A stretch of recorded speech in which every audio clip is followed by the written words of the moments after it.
नमस्कार दोस्तों, तो हाउस होल्ड चैनल पर आप लोगों का बहुत बहुत स्वागत है। तो फॉल सीलिंग से रिलेटेड जानकारी आपको इसी चैनल पर सुनने और समझने के लिए मिलती है। तो आज हम फिलहाल एक फॉल सीलिंग से जुड़ी हुई जानकारी आपको इस तरह से देने वाले हैं कि जब हम फॉल सीलिंग कराएं तो कौन से चैनल का उपयोग करना चाहिए हमें। जी हाँ, आप बिल्कुल सही सुने।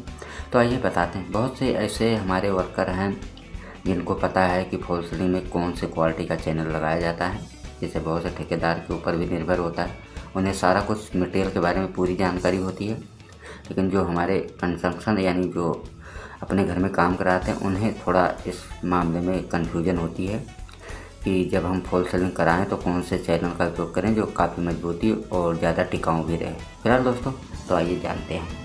फॉल सीलिंग में हमारे दो क्वालिटी के हिंकल आते हैं, जिससे हम एक प्योर लोहे के ही तरह कहेंगे जो जिस्टिक की चादर होती है, और दूसरा हम चादर जो लाते हैं उसे टाटा का माल कहते हैं। इसमें कई क्वालिटी के सेमी प्राइम,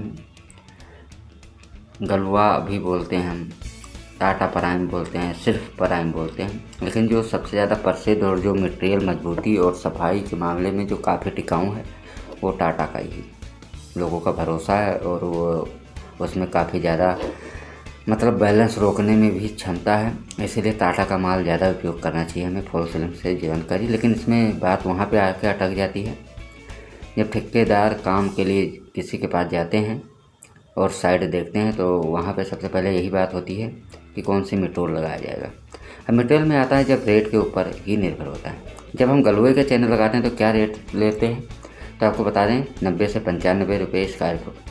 वहीं टाटा के माल में करीबन 105 और 110 रुपये स्क्वायर फुट, यानी 10 रुपये का स्क्वायर फुट के हिसाब से टाटा के माल के साथ रेट बढ़ जाता है। तो इस चीज़ का भी हमें ध्यान होना चाहिए कि जब हम मटेरियल सही से लगवाना चाहते हैं तो हमें 10-5 रुपये के पीछे नहीं भागना चाहिए। अब क्या होता है, जब कोई ठेकेदार 105 और 10 रुपये स्क्वायर फुट मांगता है तो मालिक कहता नहीं, वो तो 90 रुपये में ही कह रहा था काम करने के लिए और आप ज़्यादा रेट मांग रहे हैं। तो आप इस चीज़ पर ज़्यादा डाउट देते हैं कि उसका रेट कम है और हमें उससे काम कराना चाहिए, लेकिन आप वहाँ पे चूक जाते हैं कि मटेरियल कौन सा यूज करेगा। तो सबसे पहले हम यही बात कर लें कि हमें जब मटेरियल की बात आती है, रेट चाहे 90 हो या 105 हो या 110 हो, हमें सबसे पहले ठेकेदार से ये ज़रूरी पूछना है कि आप फॉल सीलिंग में कौन सा ब्रांड का चैनल लगाएंगे, कितने गेज में लगाएंगे। ये भी बहुत ज़रूरी होता है। अब आप समझ ही गए होंगे कि 10-5 रुपये के लिए हम अपना पूरा घर का काम नहीं ख़राब करवा सकते। तो हमेशा हमें ध्यान रहे, कोई भी ठेकेदार चाहे कम रेट हो या ज़्यादा हो, लेकिन मटेरियल बिल्कुल सही लगवाना होता है, तभी जाके हमारी इस तरह से फॉल सीलिंग बिल्कुल कंप्लीट और मजबूती के साथ टिकाऊ होती है। क्योंकि सिर्फ फॉल सीलिंग में ही पैसा हमारा नहीं ख़राब होता है जब गलत मटेरियल लग जाता है। फॉल सीलिंग के साथ साथ हमारी लाइटिंग, सारा बिजली का काम और पेंटिंग के साथ साथ कई ऐसे नुकसान हमारे ऊपर पड़ते हैं जिसे सिर्फ हम पीओपी के साथ ही जोड़ सकते हैं। अब आप मान लीजिए कि आपने अपने घर के लिए फॉल सीलिंग कराया है, अब उसके ऊपर आपको पेंट भी कराना है, लाइटें भी लगवानी है, तो सारा खर्चा आपका फॉल सीलिंग से जुड़ा हुआ ही जोड़ा जाता है।